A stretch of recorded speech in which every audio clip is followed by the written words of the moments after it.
آمنوا إلا الذين آمنوا وعملوا الصالحات وتواصوا بالحق وتواصوا بالصبر. وقال رسول الله صلى الله عليه وسلم: إذا دخل أشهر الأواخر من رمضان أحيا الليل وأيقظ أهله وجد وشد المأجر. وقال رسول الله صلى الله عليه وسلم أيضا: إذا كان ليلة القدر يأمر الله تعالى جبريل فيهبط في كبكب من الملائكة إلى الأرض ومعه لواء أحمر ويركزه على ظهر الكعبة وله 600 جناح منها جناحان لا ينشرهما إلا في ليلة القدر. Sadaqallahul Azim. Jadi pertama-tama marilah kita mengucapkan alhamdulillah karena pada saat ini kita masih diberikan oleh Allah Subhanahu wa taala taufik dan hidayah serta inayahnya.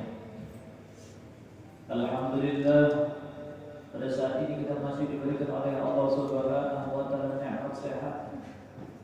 Diberikan oleh Allah Subhanahu wa taala sisa umur sehingga kita dapat berhadir berkumpul duduk di tempat yang mulia ini dengan harapan, dengan niat kita meminta kepada Allah Subhanahu wa taala mudah-mudahan dengan hadirnya, dengan duduknya kita di tempat yang mulia pada saat ini kita mendapatkan keridhaan daripada Allah Subhanahu wa taala. Amin. Kemudian salawat serta salam tidak lupa kita haturkan kepada junjungan kita baginda Rasulullah sallallahu alaihi wasallam. Allahumma shalli wa sallim wa barik alaihi wa ala alihi. Kepada sahabat, kepada zuriat, kepada pengikut-pengikut beliau sampai hari kiamat nanti. Sebagian keutamaan yang diberikan oleh Allah Subhanahu wa taala pada seseorang yang dapat meluangkan waktunya menghadiri ke tempat pembacaan seperti kita pada saat ini. Apa yang diberikan oleh Allah Subhanahu wa taala itu Allah Subhanahu wa taala akan memuliakan kepada seseorang yang menulaki atau menghadiri di tempat pembacaan atau di majelis taklim tadi. Jadi orang itu mulia di sisi Allah Subhanahu wa taala.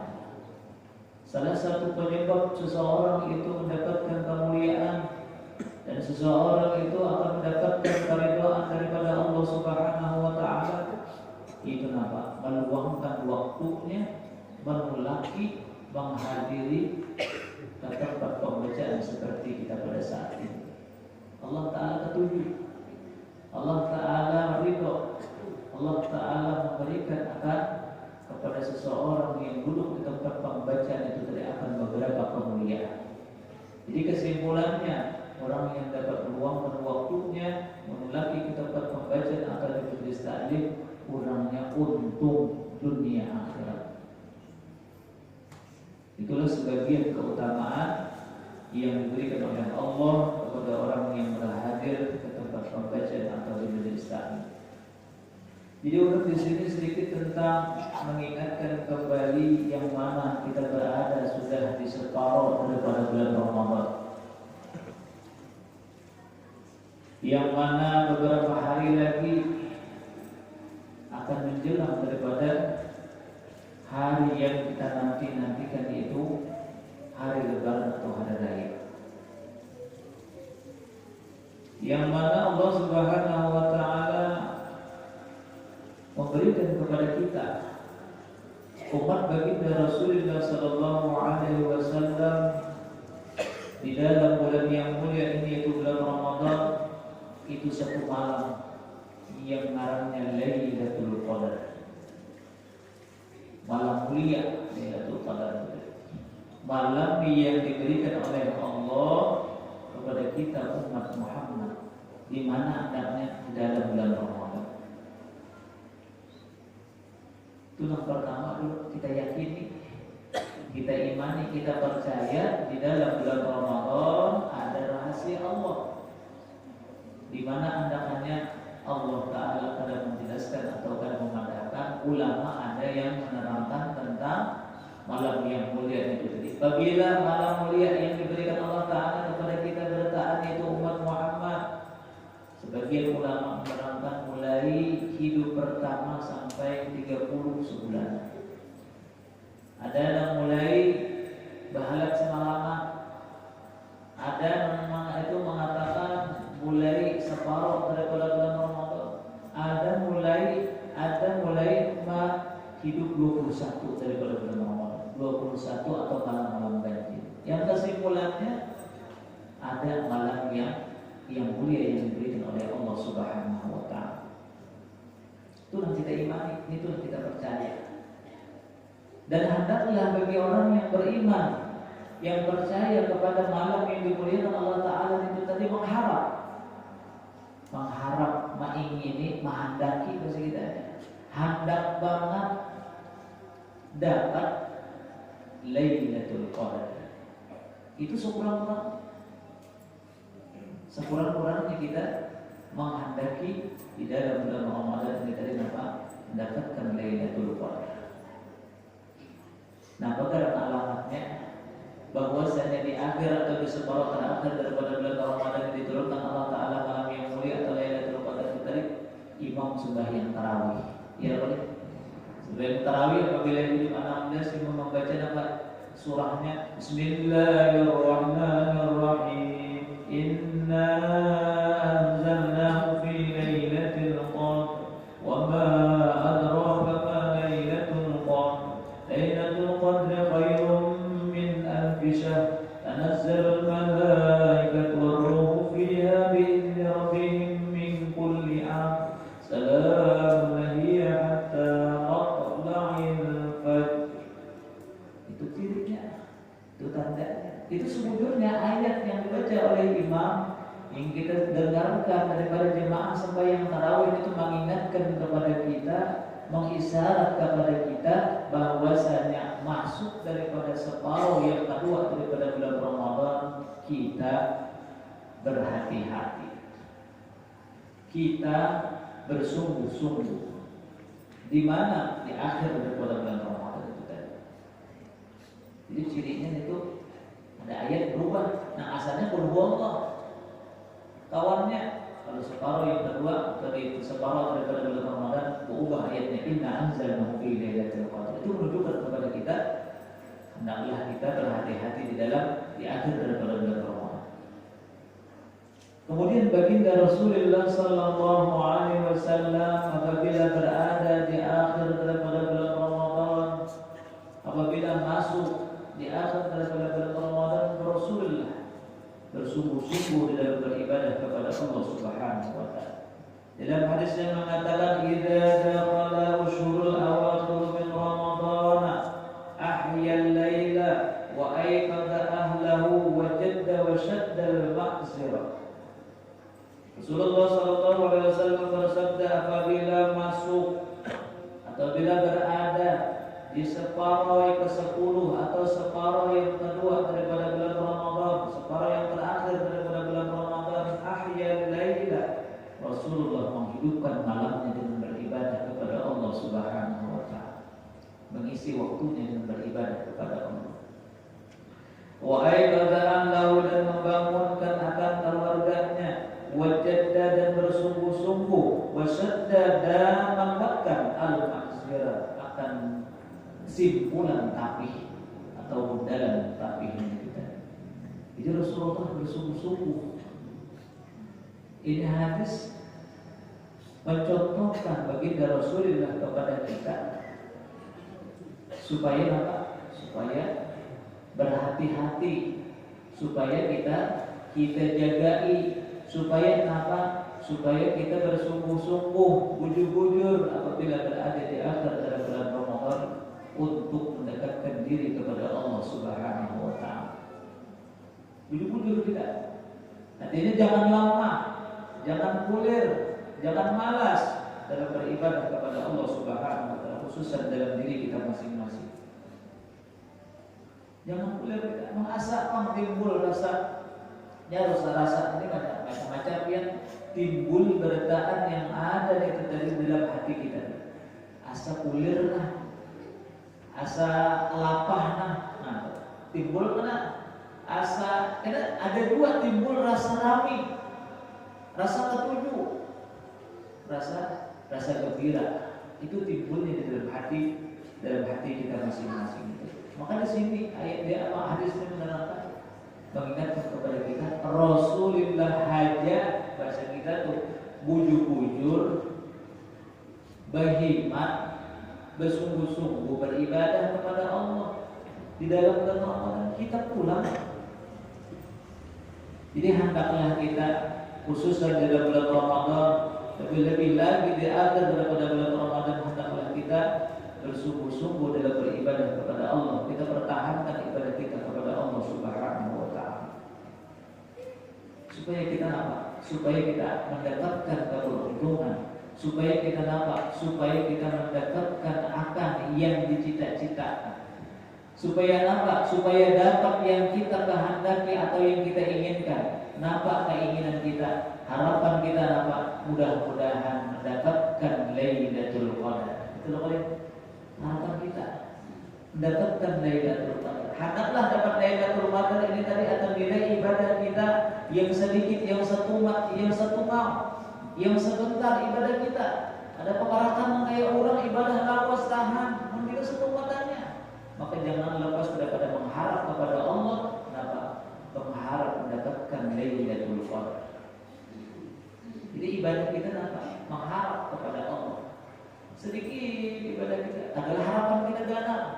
Dengan apa dalam? Orang yang beribadah, yang mengharap kepada Allah, kenapa? Kuncinya yang pertama apa? Orang itu berilmu.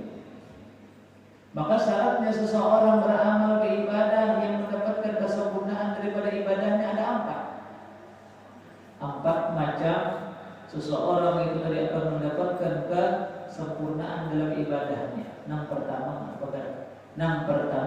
berilmu.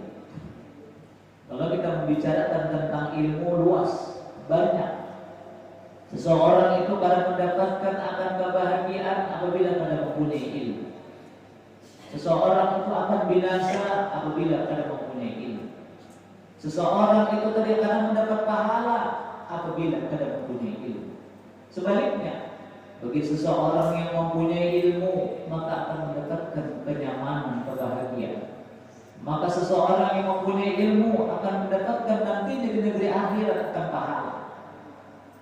Barang siapa yang mempunyai ilmu maka seseorang itu tadi akan mendapatkan sah daripada ibadahnya. Sebaliknya apa kada ilmu apa? Kada sah. Jadi jangan coba-coba atau jangan wani-wani beribadah kepada Allah kada ilmu. Makanya menuntut ilmu yang pertama hukumnya wajib. Itu. Maka ada ilmu, ada pahala. Dilihat aja baik, tak ada salah. Dilihat aja bujur, tak ada pahala. Nah, contohnya sembahyang. Apabila kita anak sembahyang, belajar dulu urusan sembahyang. Di mana anak belajar itu tadi? Caranya belajar itu tadi ada guru, ada muridnya. Berhadapan siapa orangnya cukup. Itu belajar. Kalau belajar di mana sih? Poinnya kan yang mana? Itu jangan belajar mana bisa buka HP. Kadang kayak orang belajar berhadapan juga.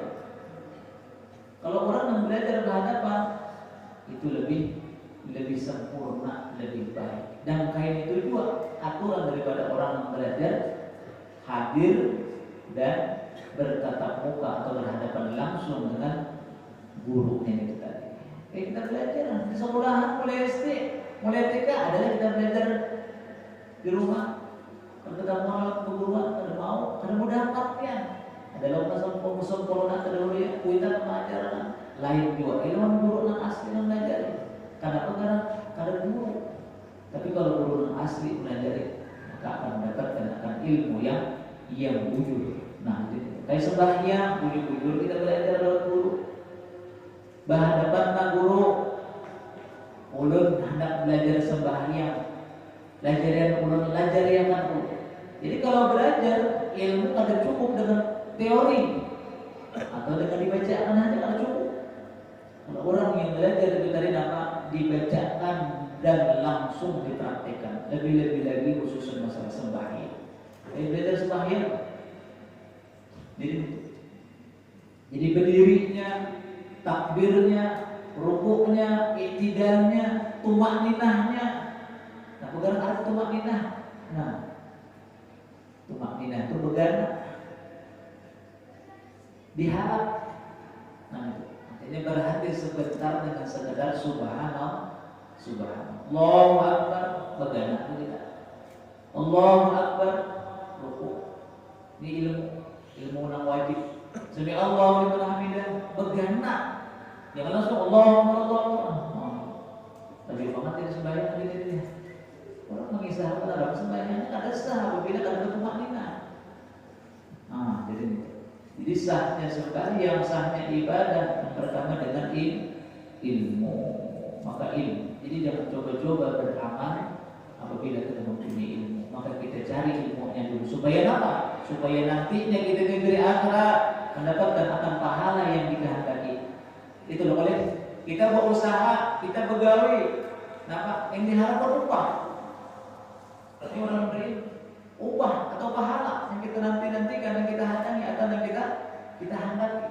Apabila sudah sampai waktunya kita menagih akan upah atau gaji yang kita gawi itu tadi. Misalnya sebulan, gajinya apa? 500.000. Sampai ke tanggalnya kita meminta kepada tuannya atau bosnya itu apa? Menagih daripada gaji kita yang sudah kita gawi dengan gawian yang bujur. Maka akan mendapat gaji. Nah itu juga kita beribadah kepada Allah Subhanahu wa taala. Yang ibadah kita disertakan atau dilandasi dengan ilmu, nantinya kita di negeri akhirat mendapatkan pahala. Sebaliknya bagi orang yang beramal ibadah tanpa didasari dengan ilmu, sedangkan orang itu ada belajar ilmunya, beribadah kepada Allah dengan jumpang kuat, nantinya di negeri akhirat meminta akan catatan pahala atau meminta pahala kepada Allah Subhanahu wa taala, maka Allah taala akan menyiapkan akan ibadah yang ada disertai dengan ilmu. Ruginya luar biasa. Anak dibelikan dari kawal, hendak dimaafkan kawal. Kenapa? Karena beribadah selama di dunia kalau didasari dengan ilmu pengetahuan. Nah, jadi hendaklah kita khususan dalam ibadah sembahyang apa? Kita belajar dengan guru. Siapakah kita? Diri ulun kayak apa? Takbir ulun kayak apa? Ngarannya takbiratul ihram itu di mana? Bacaan Fatihah ulun kayak apa? Jadi bacaan apa ngarannya? Bacaan tasyahud akhir ulun kayak apa? Atau takbiratul ihram atau salam kayak apa? Jadi itu minta lihatkan atau minta lajari kepada guru supaya apa? Supaya pahala, supaya ibadah kita itu mendapatkan kesempurnaan di sisi Allah Subhanahu wa ta'ala. Jadi yang pertama seseorang itu akan mendapat pahala nanti di negeri akhirat dengan pertama dengan disyaratkan berilmu. Yang kedua seseorang itu tadi akan mendapatkan kesempurnaan daripada ibadahnya. Seseorang itu tadi setiap hendak memperbuat ibadah maka disertakan dengan niat. Jadi hendaknya kita gaul sebelum kita memperbuat, sebelum kita menggawi, sebelum kita melaksanakan akan satu gawian maka kita tanamkan dalam hati kita niat. Apa niat? Kita tulang ke sini apa? Kita tulang ke tempat pembacaan pada saat ini apa niat kita? Napa hendak kita? Niat kita dalam yang pertama banyak niat daripada orang menuntut ilmu. Yang pertama apa? Mencari keridhaan daripada Allah Subhanahu wa taala. Itu yang pertama. Yang kedua apa? Menjunjung, membahagiakan akan baginda Rasulullah sallallahu alaihi wasallam. Itu yang pertama. Yang lainnya tambahin supaya apa? Supaya nyaman. Supaya nyaman apa? Apabila anak menggawi tahu ilmu. Jadi dia innamal a'malu binniyat. Hanya saja sahnya amal ibadah dengan niat. Jadi jangan coba-coba beramal kada sing niat kada sah. Kayak sembahyang subuh tadi kita sembahyang Allahu Akbar kada ada niat dalam hati. Sumpah kada paham. Nol. Kada niatan kada berjuang, kada awak. Itu syarat daripada orang yang memperbuat ibadah, sebelum kita memperbuat ibadah disertakan dengan niat. Misalnya kita anak bersedekah, nih anak membuat sedekah nih, anak membuat kecelengan nih, kita berjalan kecelengan kita berniat sebelum nih, kita berniat sebelum kita membuat, kenapa? Niatnya ini pahala ulun, ini kita pahala boleh? Ini pahala daripada sedekah ulun niatkan kepada kuitan ulun, kepada kai ulun, kepada jiran tetangga ulun atau seluruh keluarga ulun, buat. Nah, buat nama kita sedekahkan kita. Jadi kita nampak niat, maka itu mendapatkan pahala nantinya di sisi Allah Subhanahu wa taala. Jangan apa, tinggal tanggal kiri. Nah, jadi kita tangan kanan kita buat. Sebelum kita memperbuat suatu ibadah, maka hendak disertakan dengan niat. Niatnya apa? Niatnya lebih banyak lebih baik. Nah, jadi itu kunci orang yang mendapatkan keberuntungan satu amal ibadah dengan dibanyakkan niatnya, maka akan mendapatkan seberkaan, mendapatkan semua. Niat sedekah bisa dihadiahkan kepada kita, dapat kepada keluarga, dapat kepada apa? Jiran tetangga, dapat pahala. Dan kita pun kadang mengurangi daripada pahala kita. Jadi niatnya seseorang, maka sebelum seseorang untuk memperbuat akan ibadah, maka akan disertakan dengan niat. Kenapa niatnya? Buat di dalam hati. Namanya niat itu ada di dalam hati, kadang di dalam, kadang di luar hati atau kadang di mulut. Itu yang kedua, seseorang itu tadi akan mendapatkan kesempurnaan dalam ibadahnya itu. Setiap memperbuat ibadah, setiap memperbuat sesuatu, maka hendaklah disertakan dengan niat. Tujuannya apa? Supaya sah daripada amal ibadahnya itu tadi. Nah, jadi niat, tanamkan niat di dalam hati, tanamkan niat di dalam hati. Kenapa haji kita? Maka hendaklah diniati. Berhubung diniatnya apa? Supaya nyaman beribadah kepada Allah Subhanahu wa taala. Napakah niatnya? Nah, pengarahnya niat itu tadi untuk beribadah kepada Allah Subhanahu wa taala. Nah, jadi kita berada di dalam bulan Ramadan ini dari niat kita apa? Supaya kita mendapatkan kehendak kita apa? Mendapatkan malam yang mulia karena Lailatul Qadar. Kemudian pembuktian seseorang itu yang mendapatkan akan apa yang dicita-citanya apa? Dibuktikan dengan perbuatan. Jangan hendak saja, kadang-kadang menggawi, hendak berhuma, kadang-kadang neraka, ada tauhid bani, hendak berkabut, kadang kaumnya ada di tanah, ada tauhid. Hendak mendapat pahala, maka seseorang itu tadi memperbuat akan amal ibadahnya. Barang siapa yang memperbuat akan amal ibadahnya, sesuatu yang dicita-citanya, maka akan mendapatkan. Jadi kenapa? Ditanamkan dengan niat dan menggawi akan sesuatu perbuatan itu tadi. Nah, jadi di dalam bulan Ramadan tadi maka hendaklah kita mengharap kepada Allah Subhanahu wa taala mendapatkan Lailatul Qadar. Buktinya apa? Beribadah kita kepada Allah Subhanahu. Beramal ibadah kita kepada Allah Subhanahu wa taala. Apa amal ibadah kita? Sembahyang tarawih, sembahyang berjamaah di waktu malam. Sekurang-kurangnya ulama mengatakan orang itu akan menghidupkan malamnya dalam bulan Ramadan. Itu kenapa? Yaitu sembahyang Isya berjamaah, sembahyang tarawih, dan sembahyang subuh berjamaah. Itu sekurang-kurangnya orang itu tadi menghidupkan malam dengan beribadah kepada Allah Subhanahu wa taala.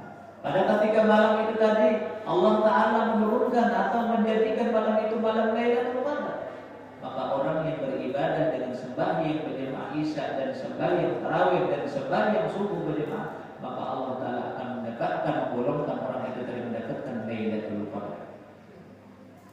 Nah, apa Lailatul Qadar ini tadi? Yang kita cita-cita dan kita inginkan itu tadi. Jadi Allah Subhanahu wa taala menerangkan dalam ayat-ayat dalam surah Al-Qadar dan menerangkan inna anzalnahu fi lailatul qadar. Sesungguhnya kami menurunkan kami dan Allah Subhanahu wa taala akan Al-Qur'an di malam yang mulia. Jadi malam yang pertama pada malam 17 Ramadan Allah Taala menurunkan akan Al-Qur'an. Dan lagi Allah Subhanahu wa taala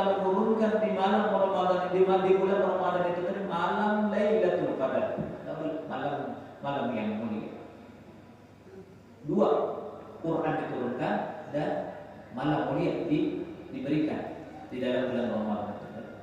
Wa ma adraka ma lailatul qadar. Tahukah engkau, adraka, a'lamka, tahukah engkau wahai Muhammad, ma lailatul qadri, apa malam yang mulia itu tadi? Jadi Allah Ta'ala menakuni kepada Nabi kita, wahai Muhammad, tahulah ngarannya Lailatul Qadar itu apa? Allah Ta'ala menanya kepada Nabi kita. Ini mencontohkan apabila kita menyuruh, maka hendaklah kita mempelajari. Apabila kita menyuruh, maka hendaklah kita sebelumnya itu tadi mempelajari. Dilajari apa yang kita suruh. Kita lawan anak menyuruh memasak, misalnya, nang dipadahkan lawan si anak nang disuruh itu tadi apa? Ambil baras nakai itu. Imbahnya dijajah, imbahnya dibanyui, imbahnya ditanggal. Kayak itu kan masak di keganangan bahari di pesantren. Masuk pesantren tidak bisa memasak. Paksa kawan memasakkan. Kisah sedikit. Kenapa karena ada ilmunya. Wa ma adraka ma lailatul qadar. Jadi Allah Subhanahu wa taala tahukah engkau wahai Muhammad lailatul qadar itu apa? Jadi pasti kita ini ya Allah Taala, ya Allah udah pada tahu lailatul qadar itu apa? Nah, Allah Taala mengadahkan ulang menerangkan lailatul qadri khairum min alf syahr. Malam yang mulia atau lailatul qadar tadi itu satu malam yang mulia yang lebih baik daripada 1000 bulan. Semalaman aja tapi lebih baik daripada 1000 bulan. 1000 bulan itu apa? Yaitu sama dengan 83 tahun. Jadi satu malam itu tadi lebih baik daripada 83 tahun. Nah itu harapan kita. Itu doa yang kita minta dapat supaya digolongkan ibadah kita dengan Lailatul Qadar.